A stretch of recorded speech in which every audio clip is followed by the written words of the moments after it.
Hello and welcome to Tea with the FT Advisor, a 6-part series of podcasts in association with the Women's Wealth Alliance.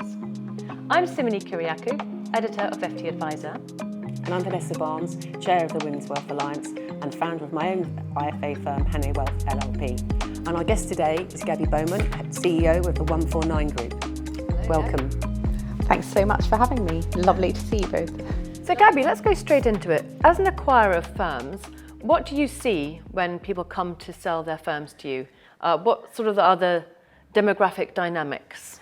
You probably won't be surprised to hear, but it's very rare to see a female vendor of a business. So typically vendors are older, and typically the older you go, the more male dominated the sellers are. And very often they are your kind of white, middle-aged, approaching retirement men surrounded typically by other men financial planners, and if they're bringing through successors, they're often made in their image, so a younger version of those sellers. Having said that, we have had 2 vendors who were 100% owners of their businesses. So we've acquired 12 businesses, and 2 of them were pure 100% owner women vendors of those businesses. So they do exist. I think me being a woman helps in positioning ourselves as suitable homes for those businesses. So they do exist, but few and far between. And that's perpetuated throughout all financial planners, really. We look at any stats, they're mainly men. I thought it was really interesting that the FCA announced as part of their results of the survey that they did in last summer in September, that they confirmed the figure of 18% is the number of female financial planners in the UK, but they also confirmed that 52% of all firms have no female financial planners on their books at all. What do you think about that? It's worryingly not surprising. I think we just have to ask, why has that arisen, and what can we do to change things? Because clearly the people with wealth are women. Women are increasingly inheriting wealth. They won't always want to deal with just a man. They'll want other options. So I think the sector needs to move to attracting more women to represent the people that it's serving. I don't think I can possibly answer why that's the case. It's probably some historical, socio-demographic reasons that perhaps women weren't able to go out and be the entrepreneurs in their earlier ages to go and kind of grow a business from scratch, because that's what these sellers typically did. They grew that business from scratch. Perhaps if they were bringing up children, they wouldn't have had time to go away and do that. So it's probably historical reasons why that's the case. I think the real question is how we change that. Yeah. I think you're right. I think a lot of it's reputational as well. I think you go back to the scandals of the 70s and 80s and pre-regulation. I think it was sort of seen as a tainted area. Yeah. Now that we've had, a long time of being regulated, and we've had a transfer to a more professional type of sector, I think that is no longer true. But it's getting that message there to people outside of the sector. I think it's very difficult. People don't even understand what a financial planner does a lot of the time. Yeah. I mean, there's so many things you've touched on there.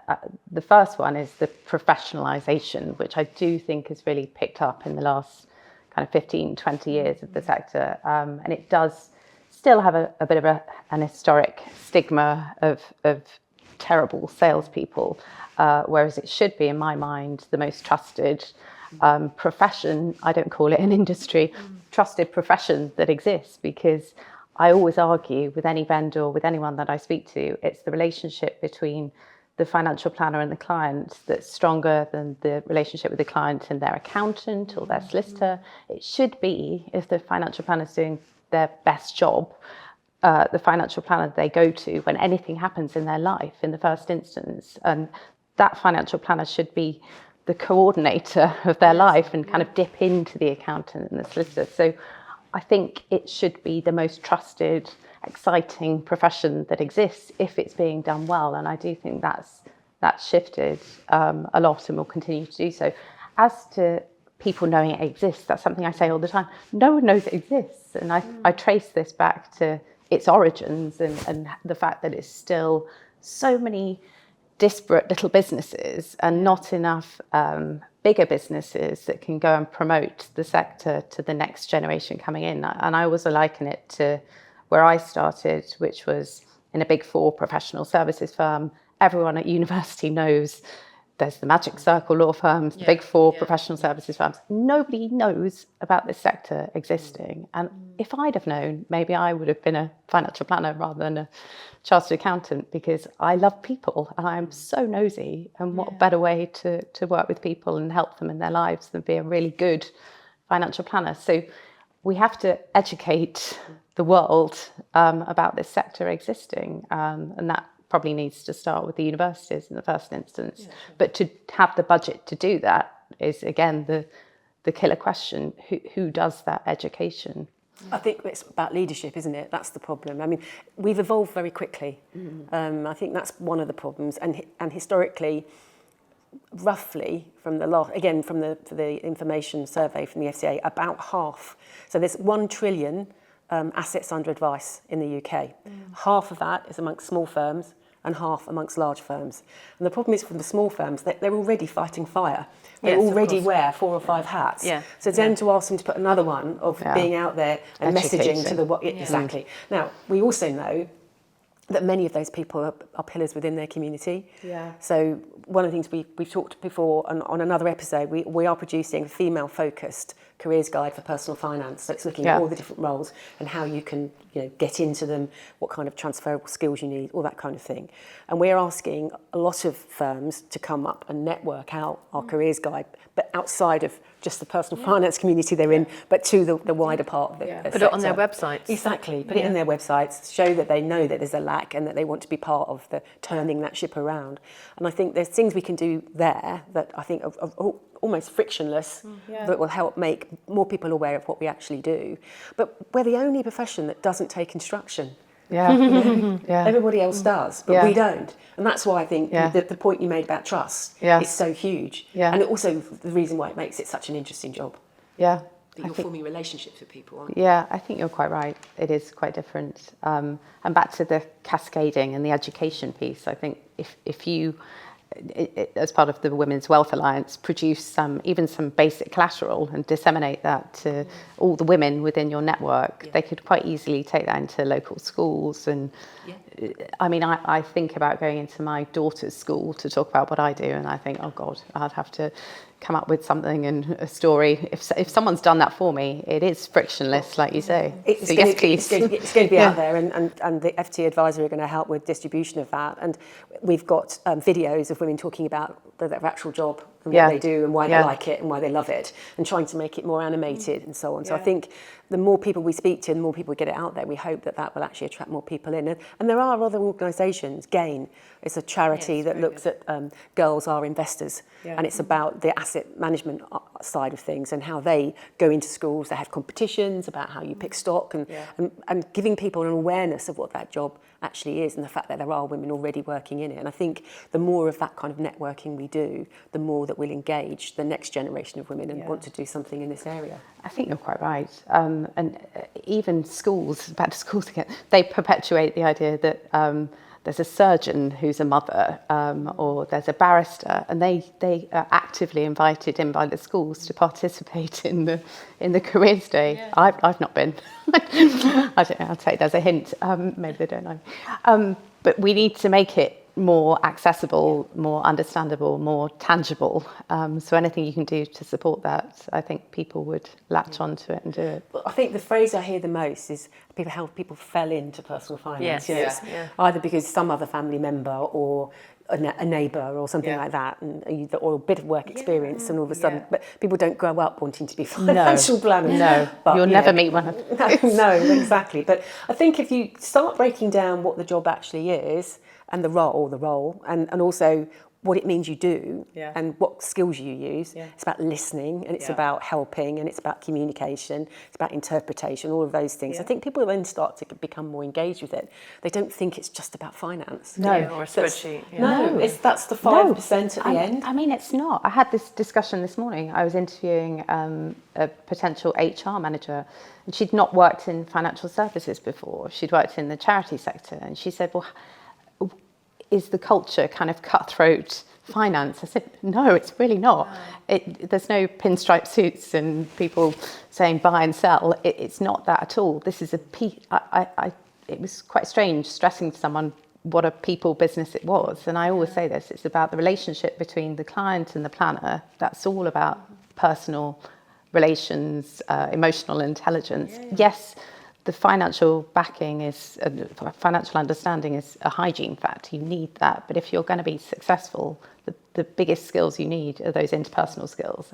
So I said, no, it's not a cutthroat world of finance as you would expect. It's a complete people business. And funny, that was her perception, though, that coming into industry, that's a really big perception. Yeah. And, we found, the Women's Wealth Alliance has found, doing a survey last year, a lot of people have that perception. They think, well, I might not want to go into this industry because it feels a bit Wolf of Wall Street, or it doesn't feel like it's for me, or I won't fit in it.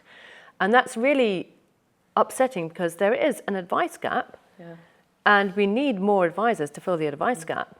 And we need more female financial advisors to edge it up from 18 to 20 to 24 to 28 to 30%. And if we keep trying to push this, but people have this perception, it's cutthroat, it's just all a spreadsheet, it's not for me, then we're sort of going to hit up against that. And it is a false barrier. It doesn't actually exist, but it's just in people's minds. I think, put some of the blame on the media, but I'm going to say it's the Hollywood media, not the FT advisor media. That kind of has set that milieu, the Wolf of Wall Street, the accountants, the broad shoulder pads, the briefcase. This is how the world might see finance. Maybe it's the word financial planner or financial advisor. Should it be something else entirely? I think life coach. I think you're right. Well, I mean, the problem is that you get into the mix of what's regulated and what's unregulated, and I think that in itself causes a lot of confusion and can cause detriment to the client eventually. So we have to be really careful about that. And I know that's something that the regulator's been looking at, and people have been arrested because they're giving, effectively financial advice without being qualified to do so. But I do think it's interesting, because I was a founder member of the Her Majesty's Treasury Women in Finance Charter, and that was the whole of financial services. That has taken 10 years to get from 28 to 38%. That's financial services. But personal finance is still at only 18%. So we're way behind the curve. And I don't know, is it that people see the origins as being the man from the Prue? Is it that they don't think, women don't think there's an opportunity? Is it that the recruitment is, the language isn't right? I think it's back to, again, sourcing it back all the time. I think it's back to how do people get into this sector? They fall into it. So how do they fall into it? Their dad's mate's a financial planner, so it's arguably more likely that's a man or a young man who's talking to his dad's mate, and that's how they end up in it. I think of the new people coming through in our business, and there's more. We're bringing in more women. I think of the last kind of 6 financial planners we've recruited, half are women. But there's far more men, and even younger men. So why is that? We need to trace it back to how they entered it, and it is through incidental kind of falling into it. But are the financial planners you're hiring sort of from other financial planning firms? Because then we're sort of like moving the women around in the industry, or are we sort of training them up from scratch? I mean, I guess we need to do both. A mixture of both, actually. So we've just brought in, we were struggling to recruit administrative support, really difficult, and paraplanners. We did flip the role into a trainee financial planner. We thought, well, actually, by the time they've done their exams and we've coached them through, we should have some clients for them to begin getting their teeth stuck into. And immediately we had a load of applications for those roles. I think 3 of them, though, went to men. But I need to trace that back as to why. Academy figures look like about 30%. applicants. Right. But I think there's also there's a logjam. I think we can get people up to the basic qualifications and basic training, but where they move on into firms, I think there's a bit of an issue there as well, having talked to a few people, that it's medium-sized firms especially under the current market conditions, are a little bit reluctant to take people on. So it's getting that really important 10 years of experience where you come across a different type of client every day. I think that's one of the issues. There's two stages. There's the first one, how do we get women in the first instance? That's got to be around education and dispelling this myth around cutthroat financial services and how it's more emotive skills and influencing and things. It's fee-driven, not commission-driven. It's not no that sales anymore. targets. Yeah, it's not that anymore. Well, I have no problem with sales if done correctly. And then the next question is, how do you support those people coming in to reach the highest echelons of be the best financial planners they can be? And that for me is around mentorship and role models. So we need more of those within the business. I wanted to talk about mentoring, because you've had quite a few women in the firms that you've acquired coming up to you personally and saying, can you please mentor me, haven't you? I mean, you can't mentor everyone because you'd have no time to do any of your actual day job, but it's an really important thing to get that mentoring through. Yes, I'd love to do more of it. There's always so much going on that you can only do so much. But what I've done with the others that have asked for it is suggested they go to another kind of female senior person within the business. So trying to align people with people that they can emulate and they respect and they can work more closely with. I think lots of financial planners, they come into our business and it feels like they almost work on their own. So I'm really keen to get those individuals partnered up with people, and we've kind of restructured the financial planning team a bit such that they've got a kind of closer line manager to them, a more direct mentor, someone they can go to. In some instances they're women, in some instances they're not, but I think it's really important to have someone encouraging people through and supporting and mentoring them, whether they're a woman or not. But yeah, I have had a couple of women approach me, and I'd love to do more. Well, we might be able to help a little bit there, because we actually have got a decision tree coming out, and that will actually point to, and then there'll be an information hub, because there actually are quite good directories out there of coaches and mentors. So, I mean, obviously they perform quite different roles. So what we've done is produced a decision tree, and people will be able to use that to try and look at what kind of help they need, and then it will highlight towards resources that they can use. Might not be right for everybody, but it certainly will help put something else in the mix where people can do that. And also forming links with women in groups in other areas, because again, we come across a lot of the same sort of structural problems. So if actually you can share information and share support, that probably helps as well. And then you start to see more women. I think it's the more you share that, the more I mean, okay, there's only 18% or 20% of us, but if we can try and hub those people and then network. Exactly. I think it's really important. It's just from your own support point of view, and also bringing other people up, helping. What worked for you might work for somebody else, Yeah, or if you create a pool of people that are willing to be called upon, pool everybody together. It might be helpful to speak to people in other organisations. They don't necessarily need to be in your own, as you said.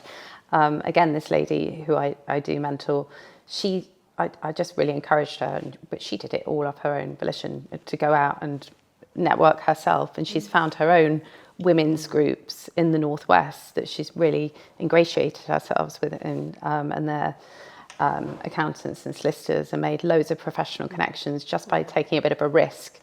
So empowering people to do that. They don't need to be financial planning groups, they can be networks of professional women. But that's part of really good succession planning anyway, isn't it? Building your network, building or helping the next generation of advisors to build their networks, to build their professional connections. Because one day when they come to you and they want to sell the business, they want to know that whoever's taking over is able to do that. And if they've mentored a woman who's able to do that, then you've got the next generation of business owners as a woman. And then again, that sort of leads to a really positive. I mean, I don't know how it feels. Like, how does it feel if you don't have any women coming through?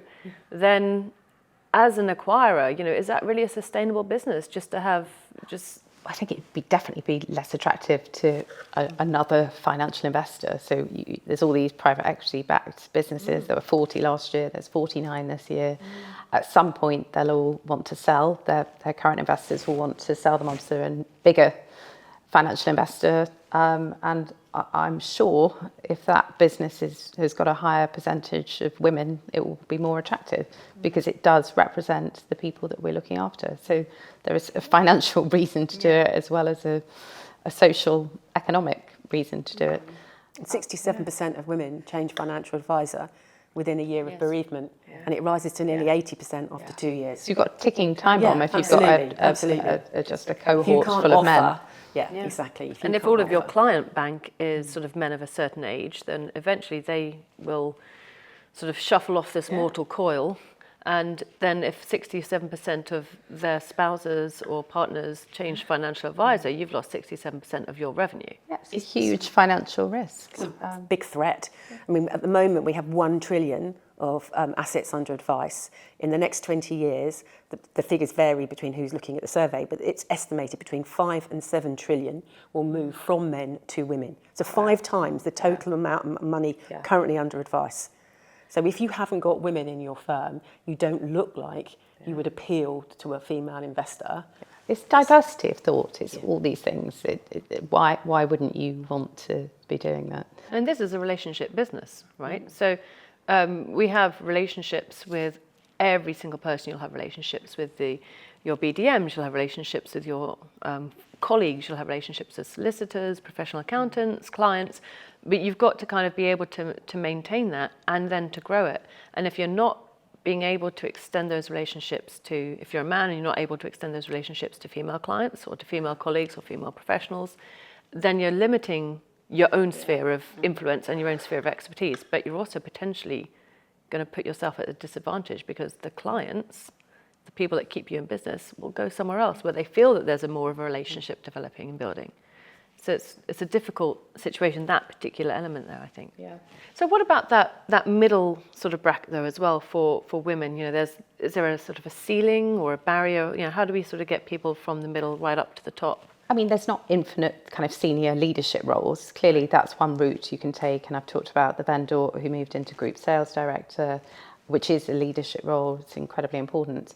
If you're a planner, you have infinite opportunity to continue to grow your book and your revenue and your value and your relevance. And as you do that, I'd like to make it more kind of official or structured. Natural, structured in that the kind of lower value clients move into the next generation. So I want to get that kind of working a bit better, which means that the sky's your limit. If you're a really senior planner, you should be able to continue to grow your book, attract more sophisticated, intricate, valuable clients, do more with them, if indeed that's what you want to do. So the world is your oyster. And again, that's the beauty of this sector. You can go out and network as much as you like. You can work with professional connections. You can have a particular niche in a certain area. What other sector can you kind of decide what you want to do? And then for us as a business to retain that kind of talent, we need to have the right incentive to make sure that people are rewarded for going out and growing their book and their revenues. But I want to kind of bed that in and get that incentive right. And it's not easy to do, but it should all be infinitely possible in theory.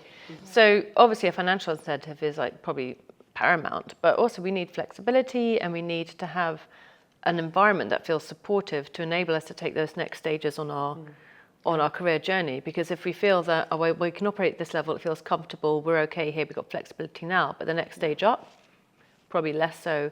And I think, you know, maybe sometimes there's a disconnect, and that's why perhaps you don't see so many women applying for senior roles or applying into more senior roles, because they feel that, well, the financial incentives are perfectly aligned with their bank balance and their bank manager would be very happy.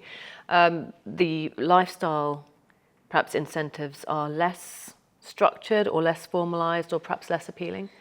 I think if you are that individual, you just kind of have to work through it and make it so and make it happen and take a risk and trust that you will be able to manage your commitments in a way that works for you. I think you have to believe that that's possible to do.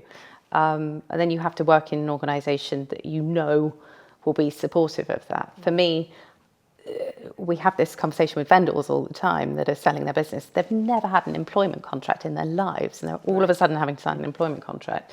We have the same conversation with every vendor, which is we are not micromanagers. This is a trust culture. Provided you deliver what you've committed to deliver, we don't mind how you do it, just do it. And that applies to everybody. Just a sensible, grown-up culture, which if you're all aligned and being transparent and honest, then people are going to commit to that and work in that way, which means, again, the sky's the limit. And if you want to be ambitious in any role, it should be infinitely achievable to do that. I think also you need to say, I think some firms should allow people to not be ambitious for a while. Yes. Because sometimes there are periods of your life where you think, actually, I can't do, this is what I can And that's do. okay. Because I've got this problem and that problem, or whatever it might be. But I'm not saying no forever, but for a manager or an employer to accept that someone is going to work at maybe not maximum rate whilst they deal with whatever else is going on. Because we do it for certain, if you got knocked over by a bus and you're in hospital for 6 months, people would cope with your workload, wouldn't they? Yeah. But you're not allowed to say, well, I need to go, my parents are both now in care and I now need to go and spend Fridays making sure they've got everything they want. And if I can do that, then mentally I can work the rest of the week and be free of that guilt and be free of the worry of not being there for them. And obviously that is a finite arrangement. And then you can step back up and be free to do that. If you had that kind of relationship with an employer, would that be much more healthy for everybody?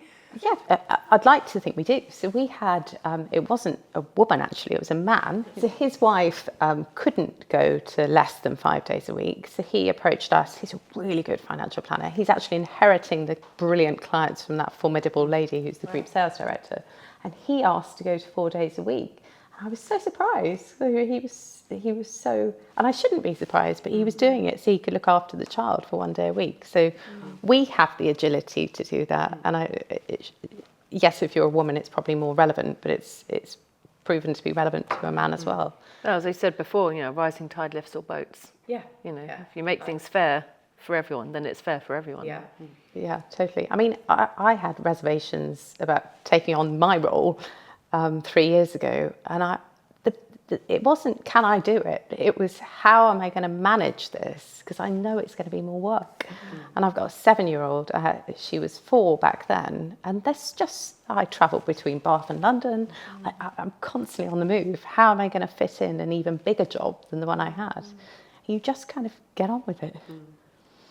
Yeah, coping mechanisms. Yeah, you do. But people, it's about convincing people it's safe to do that and being a role model. So we haven't talked a lot about that, but that's, hopefully we can all be role models for these people coming through. Let's do talk about being role models, because I've had the benefit of very brilliant role models, many female role models actually in my career, who've actually enabled me to embrace being a woman and being a fantastic journalist and being a mother and being a colleague and being a manager. And they've coached me through, and sometimes I'm sure they've wept into their pillows at night about how intractable and stubborn I've been. But their role modelling has been invaluable to me, to see how I can do things and be better and improve. And I think, that sort of thing is really, really important for young women, particularly coming up, to have these role models. And even for young students doing work experience, to see that there are role models, potential role models in this industry, in this profession. That's invaluable, don't you think? 100%. I mean, I remember my first day at Deloitte, a lady called Lisa, another formidable lady who was a senior partner at Deloitte, and she came in her pink tweed suit and she looked incredible. And she spoke to a room of 200 odd would-be accountants, and she just blew me away. And that was day one. I'll never forget her on that day. And there've been infinite people like that, particularly at Deloitte. There's loads. I mean, there's far more women representation within those businesses. But yeah, they're invaluable. You need a sprinkling of those, or arguably more. That will have a big influence. So how do we get those role models out there? We need to, that's next series. Next series, We'll be highlighting role models. Yes, there you go. And this is something for the Women's Wealth Alliance. Let's get a list of people who are willing to be role models. Yeah. Fantastic. Well, now we've got a wonderful list of things to do.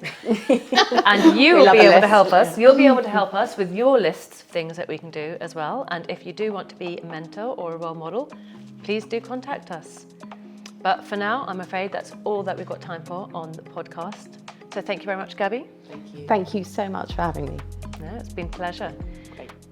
And from Vanessa and myself, thank you very much for watching. You can find all of our podcasts on the usual places, Spotify, Acast.